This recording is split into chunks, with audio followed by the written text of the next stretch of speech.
Okay, last thing I kind of want to make note of today. So, post awakening, you remember you're one with God, right? And you have this aha moment where you're like, "Oh crap, like I'm in my own hell." And you have to pull yourself out of that hell. I think there's a big misconception of enlightenment and the community of humanity where people think, "Okay, once you reach enlightenment, you're done." No, no, no. You came here to create a world from a higher level of awareness.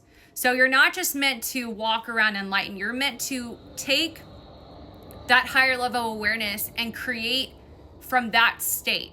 So it could be anything, right? Like the way we run businesses now. But the way we run businesses now really feeds distortion with like 401k, healthcare, the way homes are done with mortgages and things like that. It constantly puts in people's minds lack of abundance, lack, which is completely false. There is more than enough for everyone. Everyone can be abundant in life, and the aspect that someone has to be less than for you to be better than is completely distorted.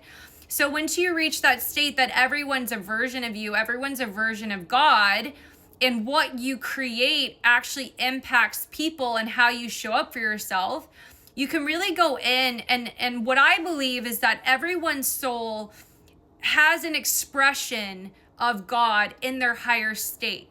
We're all meant to create from this higher dimensional awareness, and we're all good at different things for a reason. So the goal is once you awaken, go within and figure out what is it that it drives you? What is it that excites you? If you realize that you can create anything with this higher level of awareness and alignment with God, knowing your actions impact humanity and how the world operates, what would you do? So I think first you have to kind of do a heavy integration phase. There's a lot of emotions that come up. You have to shed the emotions of the distortions. And a lot of the emotions are really just the ego dying and getting sad that its perception of life isn't what it thought it was, and that, then it gets all disappointed and ashamed because it's like embarrassed because God's like looking right at it and saying, yeah, you played small. And so the ego, there's a whole journey in that. But once you pull out of that and you realize, okay, I'm here and I have this new access to intelligence of how life operates. You can either be all mopey about it or you can own it. And if you're going to own it, which is what you're supposed to do, how are you going to show up, right? You're literally showing up as a beacon of light for God, knowing that your light is going to lift others up, having confidence in yourself that you have the ability to change the entire world, that's not just big goals and dreams. This is like actual reality. This is your power.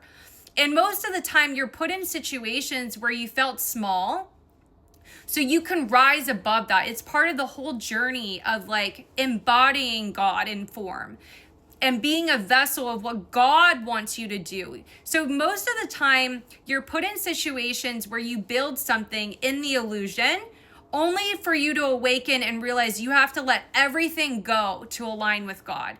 And it's only then that you're willing to throw everything away that you work towards because you recognize that you did it in a distorted state for you to receive the real power of God. So you have to ask yourself, when you're clinging to lower versions of yourself, why are you so afraid of your power? It's not real. It is a distorted belief system that has set you back in life. God is constantly all around you, helping you. Everything you built in your life came from God. The only difference is now you're aware of it. You're aware of your power. You're aware of God in everything you do. When you interact with anyone, when you go outside, every action you do, you're constantly being watched. You're constantly being evaluated by God.